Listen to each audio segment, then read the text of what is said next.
We actually had a product where we were testing, and they didn't have two-factor. That is a big red flag. Hey, it's Brett Chittum with Lawrence Systems, and I'm here with, Jason Slagle, CNWR. and it's another episode of Business Technicalities. We took a week off. Jason was actually at a cool conference. He's going to talk a little bit about that because this is kind of fits into what we're going to talk about today in vetting the vendors. And I'm going to tell you right now, Jason came up with these 5 topics, so he's going to be doing most of the talking, which is cool because I can sit here and smile. But when you think about vetting the vendors, there's so much to it. But I think what you need to do is keep it simple. That KISS method, keep it simple, stupid when you're doing this process. Don't try to overthink it. You follow these steps that we're going to talk about today, and it's going to enable you to make a better decision. So, Jason, let's go. Yeah, we'll do it. I'll address the beeping elephant in the room. We have construction going on next door, and I have listened to that for 6 hours yesterday, and it's driving me crazy, but it is what it is. So we're going to roll You're with probably it. hearing that in your ears. I'm hearing my sleep. Yeah, that's what I'm saying at night. Oh, yeah.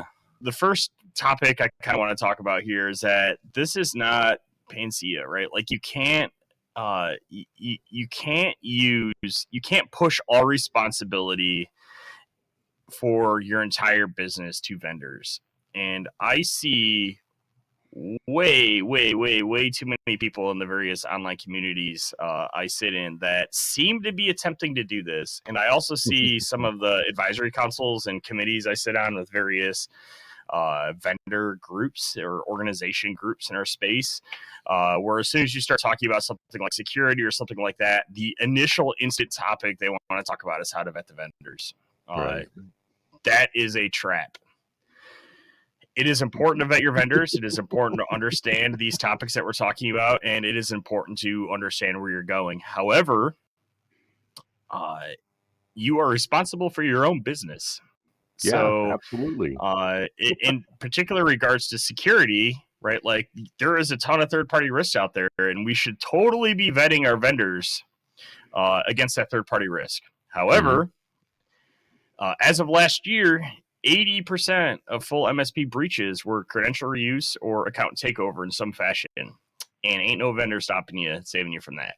No, not at all. So vetting the vendors, especially in the security space and in all spaces, is something that I consider to be an advanced topic. That while it's important to do, it is not a substitute for like getting your own house in order. So I figured Number that was the one. first point. Number point I wanted to talk about, right? Like, Right. while you need to do this, don't consider this the only thing that you need to do here, and that vetting your vendors will save you, and suddenly you'll have amazing business. So you have some examples, I think, where we kind of, when we initially engaged, you wanted to talk about.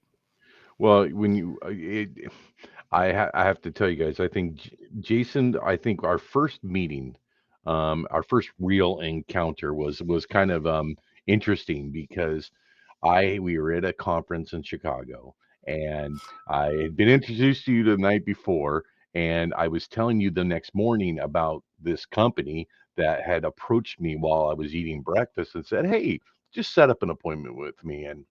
And I was walked into this guy was a great salesman. I want to hire him, but he walked me into setting an appointment. I didn't. By the time he walked away, I'm like, crap, I got an appointment with somebody and I don't even know who they are. So I actually told you this story and you said, "Oh, Mm-hmm. come with me," and you brought me down and you got me out of that. But in line with that, while we were going down there, you saw a vendor professing that their firewall solution was the best. And I saw both these people last week, by the way. oh, did you really? Oh my goodness. Yes. And I will tell you that it was this poor lady that had been hired to work this booth Yeah. um was caught off guard by what you were saying, so much so that the CEO that was 4 booths down heard this encounter. The CEO of the company you were Yeah. standing in front of the CO. booth Yep. came running down to actually have a conversation. I had never seen something that the interaction that you had, and you know what? You were respectful. You were respectful. in your interaction, you just said, "How is this? How is it this? Yeah. How is it a sim? How is it?" And you started going through these things and going, because I think sometimes vendors will sit there and say their stuff is everything. Yeah. I mean, and that, so we'll kind of segue into the next point with this, but Yeah. I will say generally that, like, I take most marketing claims with an entire, like, it's not a grain of salt. It's like an entire, like, under Detroit salt mine of salt. Like, Right. I don't believe any of it. I have been burned too many times. Hmm. I was an enterprise for a bit, and I'll tell you what, man, the snake oil in enterprise makes the snake oil in the MSP space look like nothing. Right. Those vendors are very practiced in their snake oil sales, and it's so I don't trust any of it, and I will suggest that people, as part of this process, educate yourself, right? Like, Hmm. the more educated you are and the more you understand the problem you're attempting to solve, the better questions you can ask in your vetting process, right? Like, if you Right. don't Right. know anything about the thing you're trying to buy, how are you going to be able to identify if you can Hmm. vet the vendor? Some of the other points that, the next couple of points will be able to make, you'll totally be able to do, right? But, like, how will you know if a vendor for a product solves a problem you can't define? Yeah. Yeah, Ooh. so we'll start there. You gotta have a very clear definition of what your problem space is to be able to determine, to even be able to vet a vendor. So start there. Right. I will tell you, it was interesting how when we first started meeting and we started collaborating on a lot of things, we started testing some products, and I had a lot of people say, "Try this one, try this one, try that one," and we're going to get to that in this top five too. But um, finding out that there are products out there that you could actually handle with your RMM.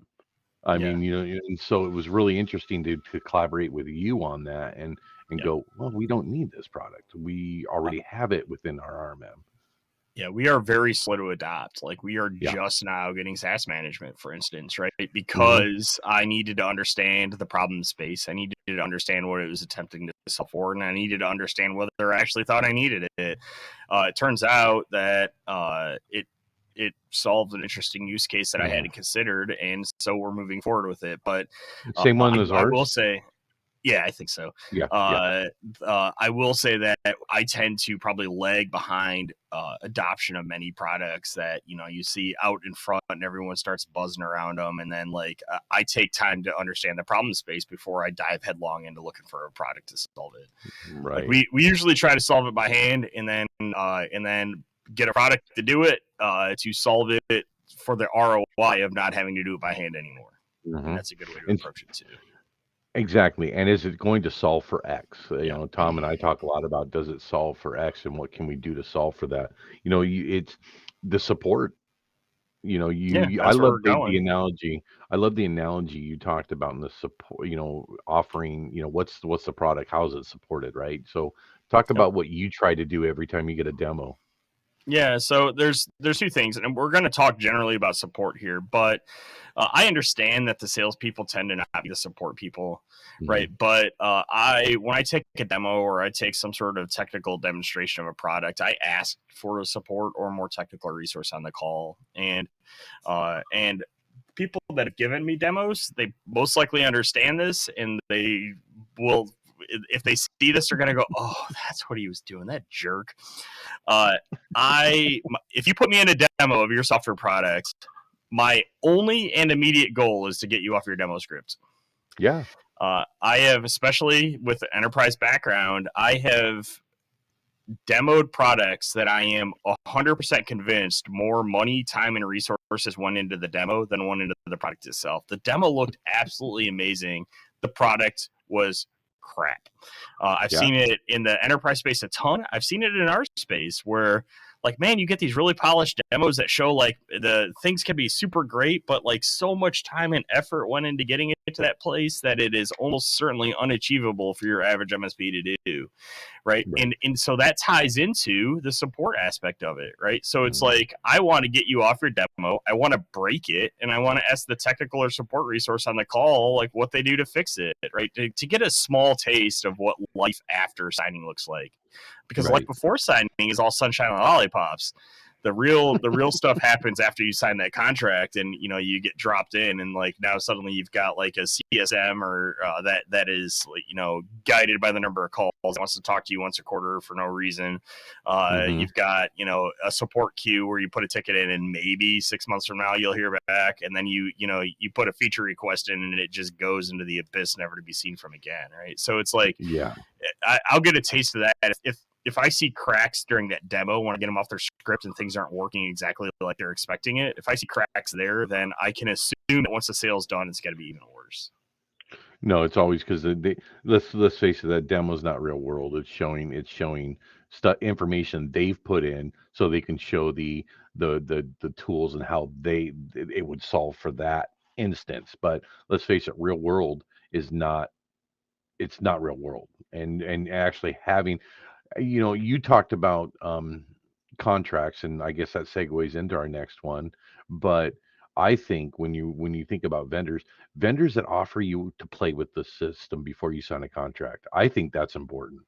Yeah, I'm actually very positive on trials, Hmm. and it's companies that aren't willing to give you a trial, or companies that want to charge you an onboarding fee before they're Hmm. willing to do it. That tells me one of two things. If the onboarding fee is essentially training, then I'll accept it. But if they're like, Right. oh, we have to charge this onboarding fee because it's really hard to set our software up, it's like, then no, that's a huge red flag for me. Right. That tells me that this software is so complicated that I'm never going to be able to run it without going through support or consulting to get it set up the way I want it.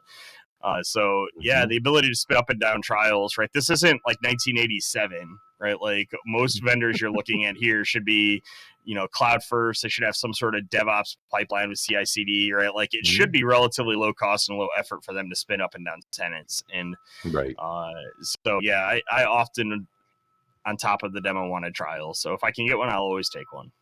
Well, absolutely. Because then you have a chance to break it. I always say that our guys are going to break that system as much as possible to get it to see if how it's going to respond with support. And so contracts. Talk about contracts. Number three, Yeah. I think that is. I mean, my tolerance these days for 3-year auto renewing contracts is like a -17. I just won't do it. Uh, I'll do. I prefer 1-year non-renewing terms or 1-year terms that go month to month. I'll take a 3-year term if it's preferential to me to do. I'm really down on auto renew. If I can accept auto renew if I know about it, but I will not accept like a cancellation window. Right? Right. If you tell me I can only cancel between like 90 days and in 0 days before or no further away from 90 days, then what I'm going to do is as soon as I know I want to leave the product, I'm going to set up a rule to email you every day that I plan to cancel. Eventually, I'll be in that Right. window. Eventually you'll make Eventually, it. it'll happen, and you'll just have to deal with. I have plenty of tools I can use to automate that, and eventually, you don't want to waste my time. Like you don't want me to waste your time, don't waste my time. Mhm. Like don't put Right. these like crappy these greenfield contracts in there where part of your retention strategy is to make it so hard to cancel that I miss the window and then I'm stuck with you for 3 more years. No, it's just a Right. crappy business practice. Like don't do I that. So agree. I'm very, very weary of vendors that do that. It tells me that I get it for as an MSP. I Hmm. don't do auto renew contracts with my clients. By the way, they go month to month, and then I renew them. Uh, Yep. but uh, generally, like it tells me that you're going to attempt to hold me into a contract by shenanigans, and Yeah. I want you to win on your merits, right? Like I don't mind Right. talking to your salesperson once every couple of years to deal with the contract renewal, right? Like Hmm. it's a good opportunity for you to tell me about other products or features or things maybe I'm not doing or try to upsell me on something. And you know what? I fully expect that, and I don't like talking to salespeople generally, but that is like an acceptable time to talk to the Hmm. salespeople is when contracts are up for renewal. So I look very unfavorably these days on companies that, especially new companies, big giant Hmm. legacy companies dragging around like entire building worth of tech debt behind them, I kind of get a little bit because that's how their business model works. But Right. new agile companies, for the most part, I won't even consider them if they do that. I think about contracts. If you look at a contract and it's oversold and convoluted, why are they doing that?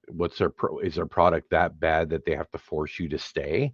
Is their support that bad? It starts to bring up those red flags of, okay, what's going on here, and why are they trying to convolute this contract?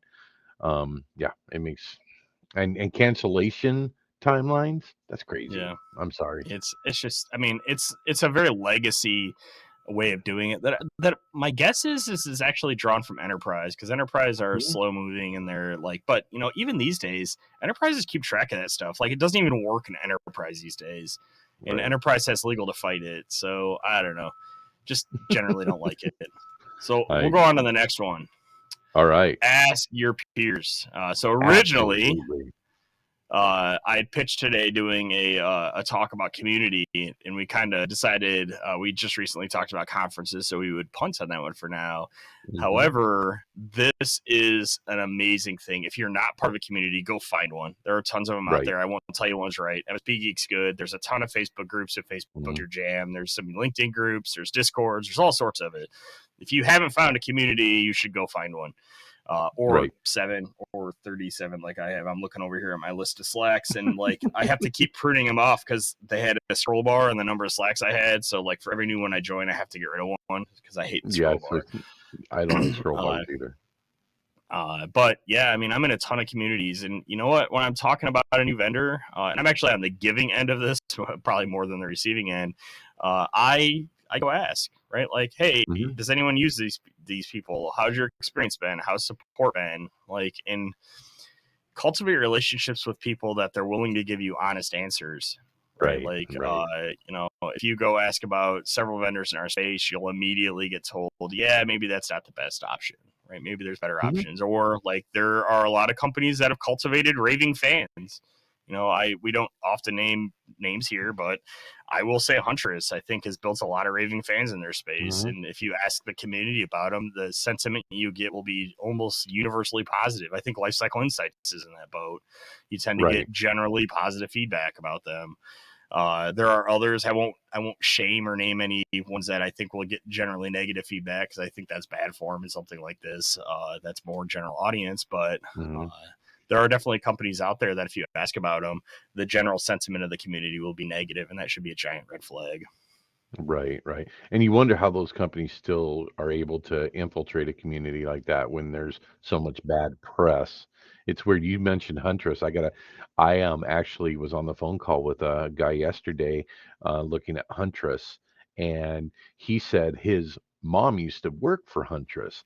And when he was asking people what programs he should look at, he went to his mom, and even though his mom doesn't work for Huntress anymore, she actually said, "That's a great company, you need to go with them." Yeah, I mean, That's it's pretty good. it. There are definitely companies out there in the vendor space, Right. and in the MSP space, to be frankly, that they're Mhm. successful by outselling churn, right? So Yeah. they're not great, but like the way they have very good sales forces, like, I don't know, maybe one you talk Mhm. to, and people leave them, but they're signing new people on faster than people are leaving them, and they're outselling churn. That works for a while, Mhm. but you can save yourself the trouble of being part of that cycle by talking to people, because somebody Right. will enough people, like, one, take it with a grain of salt. One person having a bad experience could just be somebody that's salty for some reason, right? But like, Yeah. you have to look at the groundswell, and if the groundswell is generally negative, then run far away. Run away. And I like your last one, and you when in that interaction we had, this would prove to me that this was your top priority. Yeah, so it's security, and I actually put it last because, while I think it's important, uh, I feel like our community puts too much pressure on the vendors. Like, I sit in Mhm. various advisory calls, and what everyone wants to know is, uh, how do I vet vendors for security?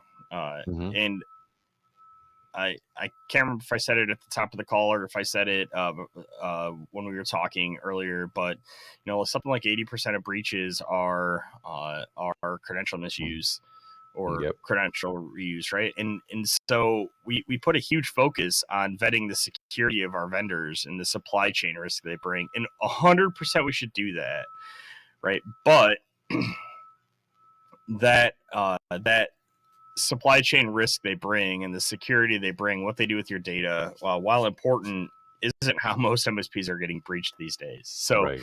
don't neglect it, right? Like, you should ask the company, like, do they have? Oh, I hate these words. Do they have SOC 2? If they do have SOC 2, get the report, get the scope, and get any exceptions that they've carved out, right? Because it's very Right. easy to cheat. It's very easy to only put finance systems in SOC 2, and very easy to cheat that and keep the production systems just out of scope, and it's Right. not even evaluated. And those things, those are change management. Like, SOC 2 doesn't say you're secure; they say you change management. I Mm-hmm. mean, essentially, look at what ask them. Have they had third-party audits or pen tests? Can you see those Mm-hmm. reports? And a lot of companies will require NDA for that, which I think is crap. Like, I don't understand why we're gating that information behind NDA unless it's negative. If it's positive, why Right. are you hiding it? Maybe there's some contractual reasons with the company that did them. They have to gate them behind NDA, but most Mm-hmm. companies should be willing to share them. Right. And just don't. And then consider your own. Uh, Consider what it means to you if something were to happen to that company security Mm-hmm. wise, right? Like, if a vendor that I'm using requires me to run an agent on systems, and that agent runs with elevated privileges, then a lot more work goes into vetting the security of it, Right. right? Oh, Because absolutely. security incident there can lead to full, fleet-wide takeover of all my clients, right? And that's very Mm-hmm. important to me. I'm actually very suspect of any system requiring me to install agents these days. It takes quite a bit of movement to get me to install another one. I want less agents, not more at this point. Well, you said you're slow to get new vendors. You're slow to change in that respect. So that's a good thing. Yeah, I don't view it as a bad thing. I mean, maybe it holds me, Right. 4 to 6 months behind the industry as a whole, but like, generally, I don't necessarily consider that to be a bad thing. Like, Mm-hmm. it's hard. It's hard to break up with a vendor once you're with them, and Right. understanding the ROI, understanding the problem you're trying to solve. Those are the most Mm-hmm. important things to me. So Absolutely. Well, we've gone through a lot here in a little bit of time. Um, But when you think about it, I mean, the things you speak of and you've done this and you've been doing this for years. You've been in the enterprise side. You're in the MSP space, and you've been that person that has probably picked the wrong product. We actually had a product where we were testing, and they didn't have two-factor enabled. yeah, I think that's a big red flag when you think about security, right? that is a big red flag. Or like, don't support SSO or gate SSO behind a Right. license, or yeah. There's just so many Yeah, I mean, things. yeah, we could do a whole topic on just security, couldn't we? Yeah. Um, but this is business technicalities. So, but I hope that what we bring to the table in having these discussions, and they're very candid. They're very we're not sitting here scripting any of this, as you could probably tell. We have a brief discussion, then we go on to doing this talk. Um, and I think it's important that we just want to bring our experiences that we've had. So we've made mistakes, and hopefully you won't make the same ones based on what we talk about. And hopefully what we talk about helps you to make better decisions. What do you want to say, Jason? Yeah, I mean, that's the thing. Be better today than you were yesterday. If you haven't read Hmm. Atomic Habits, great book. It talks about 1% Yep. change compounded ends up being huge change relatively quickly. Oh, absolutely. Absolutely. What was that book name again? Atomic Habits by James Clear, I believe his name is. Okay. Okay. So, hey, get out there and get the book. And I think we're done for today. We're at about 23 minutes into this. Thank you if you've listened all the way to the end, and make it a great day. Have a good day. See you later.